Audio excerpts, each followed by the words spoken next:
In 1914, an African king stood before one of the most powerful empires in the world.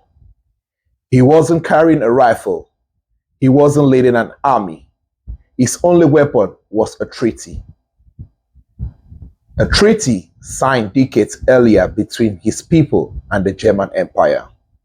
He believed that if Germany called itself civilized, it would honor its own laws.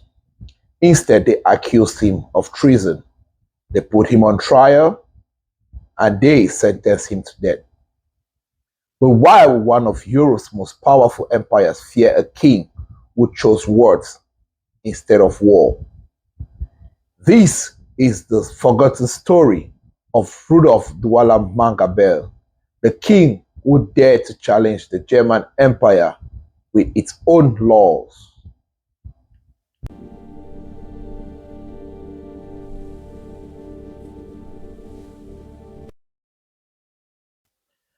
Our story begins in the city of Duala in present-day Cameroon.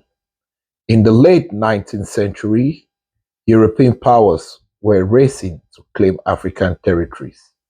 Among them were Britain, France, Belgium, Portugal, and Germany. Germany was one of the newest colonial powers, but it moved quickly.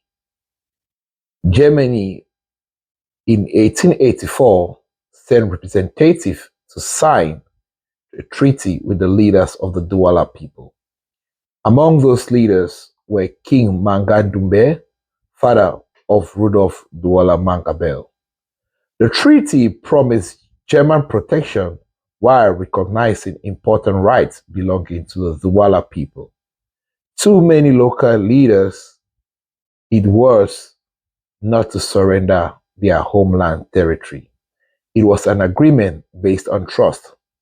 Years later, Rudolf inherited not only his father's title, but also his father's belief that agreements between nations should be respected. Unlike many African rulers portrayed in the colonial history, Rudolf was highly educated. He studied in Germany, he learned the German language, he understood German customs, he admired the country's legal system.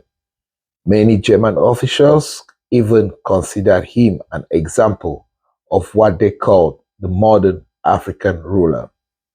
He believed in cooperation between Africans and Europeans. He believed justice existed. He believed the treaty his fathers had signed meant something, but history would soon prove how dangerous that belief could be. As the Duala people became more important for trade, German colonial officials wanted complete control over their territory. The land surrounding the Wuri River was valuable. European merchants wanted it. Colonial administrators wanted it. Railway projects wanted it.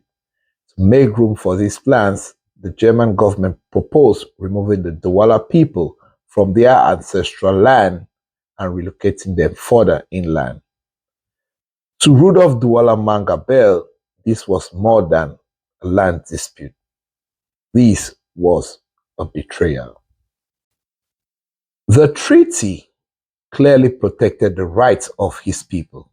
If Germany ignored the agreement, that what value did any promise made to the Africans truly have?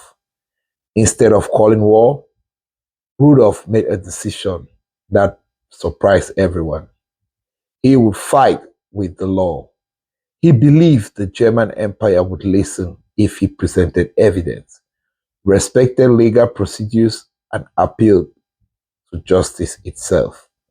It was a courageous decision, but it will place him directly in the path of one of the most powerful colonial governments in the world.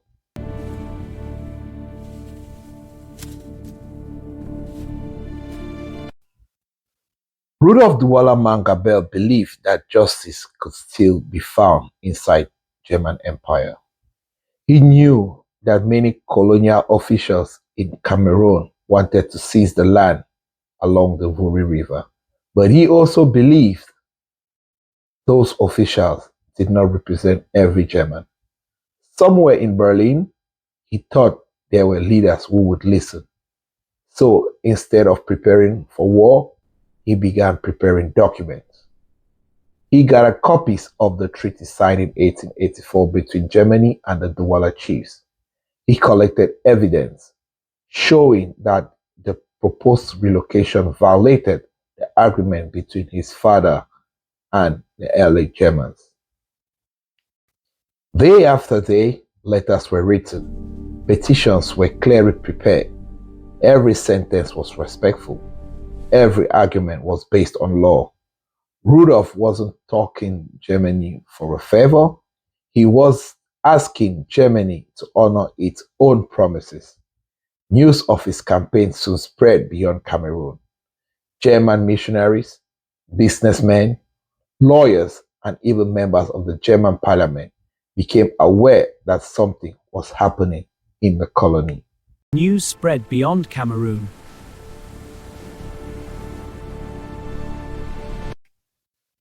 Some were surprised an African king wasn't leading a rebellion. He wasn't attacking soldiers. He wasn't refusing to cooperate. Instead, he was quoting German law back to the German officials. For a brief moment, it seemed his strategy was working. Questions began to be asked in Berlin. Some politicians wondered whether the colonial administration had acted unfairly. Others feared that Germany's reputation would suffer if it openly ignored the treaty. The planned relocation slowed. For Rudolf, it was a small victory. It proved that words could travel faster than bullets. But while politicians debated thousands of miles away, colonial officials in Cameroon were growing impatient. To them, Rudolf had become more than a local king. He had become an obstacle. Members of the German parliament. The Reich must be united. But at what cost to our A state? necessary sacrifice. Every letter sent delayed construction. Every petition embarrassed the colonial government.